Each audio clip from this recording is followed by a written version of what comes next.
Hey guys, welcome back my YouTube channel. तो आज मैं डुगू डुगू की वर्षा जीजी और डुगू की नानी हम चारों जा रहे हैं मार्केट शॉपिंग के लिए। और डुगू को साथ में इसलिए लिया था क्योंकि जब भी मैं मार्केट जाती हूँ तो ये पीछे से सबको बहुत परेशान करती है, तो मुझे वहाँ से बीच से ही भाग के आना पड़ता है। ना तो शॉपिंग होती है और ना ही डुगू को रख पाती हूँ, तो इसीलिए मैंने सोचा इस बार इसको साथ में ले चलते। तो ये मैं और डुगू की नानी, हम तीनों, और ये डुगू की वर्षा जीजी, हम तीनों जय रास्ते बाबे। में बहुत चलो मस्ती करते गए थे। और टाटा। लेट तो हो ही गया था वैसे, क्योंकि हम इवनिंग में गए थे। धूप में डुगू को ले जा नहीं सकते क्योंकि इसे धूप लग जाती है तो फिर इसका पूरा फेस खराब हो जाता है।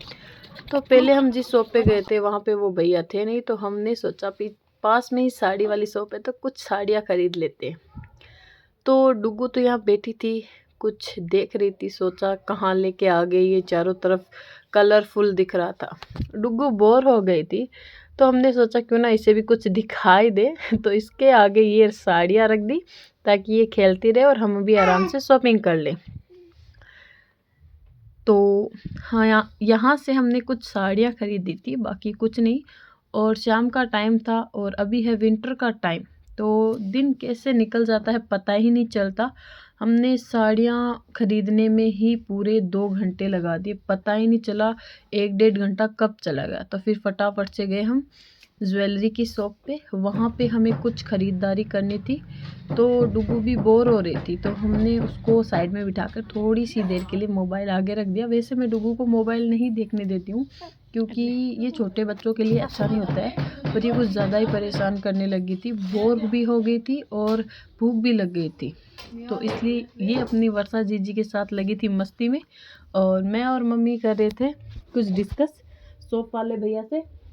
बाकी डुगू इतनी ज़्यादा बोर हो गई कि वो फिर वर्षा जीजी के पास भी नहीं रह रही थी, तो कुछ देर मैंने उसको अपने पास रखा और पीछे से उसको उसकी वर्षा जीजी बार बार हंसाने की कोशिश करी थी।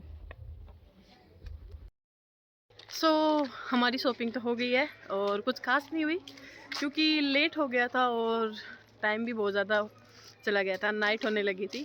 तो डुगू तो परेशान करने लगी थी शॉप पर ही, तो उसे डुगू की नानी घर पे लेके चली गई है और हम दोनों ने ये सामान लेके अभी फटाफट से घर जा रहे। बाकी आपको आवाज़ से पता चल ही रहा है कि हम कितना फास्टली चल रहे। फिर मिलते हैं किसी और ब्लॉग के साथ। Bye bye.